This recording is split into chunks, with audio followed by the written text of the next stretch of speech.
معین الدین چشتی اجمیری رحمۃ اللہ علیہ کو پیغام بھیجا، تم کیسے فقیر ہو جو بے زبانوں کو باندھ رکھا ہے، یہ بیچارے بھوک پیاس سے مر جائیں گے، اس لیے مہربانی کر کے اپنا جادو واپس لے لو۔ خواجہ غریب نواز نے فرمایا، ہم مسلمان ہیں اور مسلمان بد دعا نہیں کرتے، نہ ہی جادو۔ جاؤ، جس کے حکم سے بیٹھے تھے اسی کے حکم سے اٹھ کھڑے ہوں گے۔ اب جو جا کر اٹھایا تو اونٹ پہلی بار ہی اٹھ کھڑے ہوئے۔ ہندوؤں کی دلچسپی ان مسافروں میں بڑھنے لگی۔ پانچوں وقت اذان ہوتی اور نماز ادا کی جاتی۔ آخر راجہ تک یہ بات پہنچ گئی اور اس کو شکایت کی گئی کہ یہ جو فقیر آئے ہیں سب مسلمان ہیں، پانچوں وقت اذان کہتے ہیں اور ہمارے پوتر تالاب کو ہاتھ منہ دھو کر برشت کرتے ہیں اور ہمارے دھرم کے خلاف باتیں بھی کرتے ہیں، کہتے ہیں یہ مورتیاں پوجنے کے قابل نہیں، یہ تو محض پتھر ہیں، اس لیے انہیں یہاں سے اٹھایا جائے۔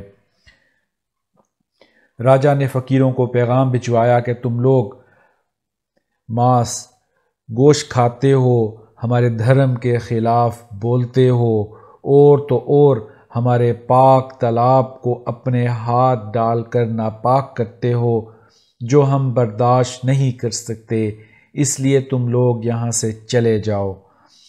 حضرت خواجہ معین الدین چشتی اجمیری نے فرمایا کہ اور بھی تو اتنی دنیا آتی ہے، ہمارے پانی پی لینے سے کون سا کمی آ جائے گی؟ لیکن وہ کہنے لگے کہ وہ سب ہمارے اپنے دھرم کے لوگ ہیں اور تم دوسرے دھرم کے ہو، آئندہ تم لوگوں نے تالاب کو ناپاک کیا تو ہم سختی سے پیش آئیں گے۔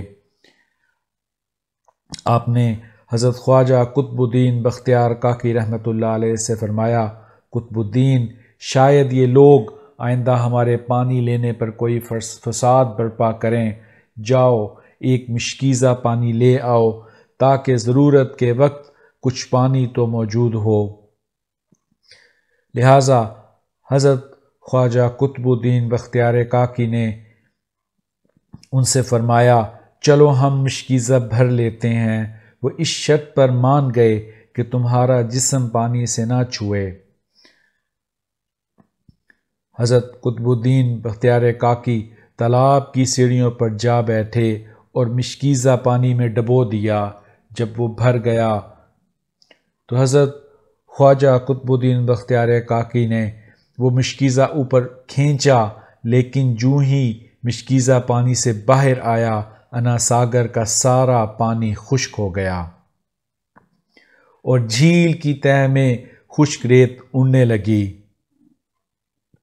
گویا سارا انا ساگر مشکیزے میں بند ہو گیا۔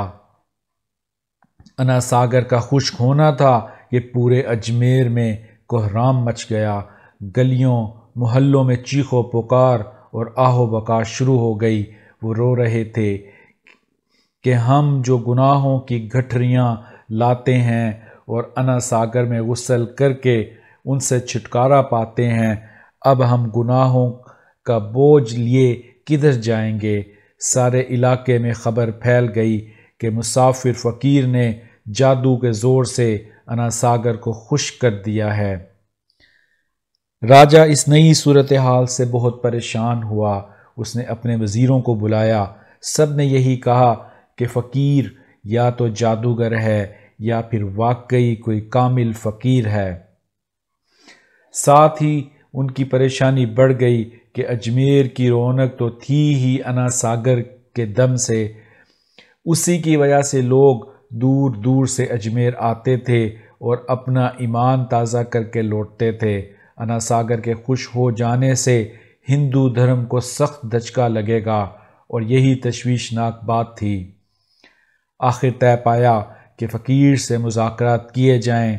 آخر وہ چاہتا کیا ہے؟ اگر اس کے مطالبات معقول ہوں تو تسلیم کر لیے جائیں، یا پھر سب مرد، عورتیں اور بچے جا کر فقیر کی منت سماجت کریں کہ لوگوں کو پریشانی سے نجات دلاؤ اور ہم پر کرم کرو، ہم اپنے پاپوں کا بوجھ اٹھائے کدھر جائیں اور کیسے سکون پائیں۔ یہ تجویز زیادہ آسان تھی، لہٰذا تمام لوگ